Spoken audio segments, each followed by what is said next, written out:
ఎంతటి వాళ్ళైనా ఎంత ప్రేమ చూపినా దేవుని తర్వాతనే ఎవరైనా ఏదైనా ఆయనే ప్రధానం, ఆయనే ముఖ్యం. వాడు రాజైనా మంత్రి అయినా ఇంకా పెద్ద ప్రధానైనా దేవుడి కంటే మించి ఎవ్వడు లేడు నాకు అనే స్థిర తీర్మానం మనందరి గుండెల్లో నిండుగా ఉండాలి.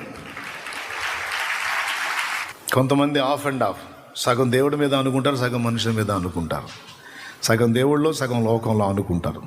నో, కంప్లీట్గా ఆయన మీద ఆనుకోవాలి.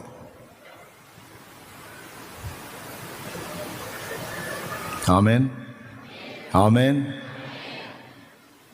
ఆ తర్వాత చూడాలి. నువ్వు కంప్లీట్గా ఆయన మీద ఆనుకున్నావో లేదో టెస్ట్ చేసుకుంటాడు, పరీక్షించుకుంటాడు. ఆ పరీక్షలో పాస్ అవ్వాలి.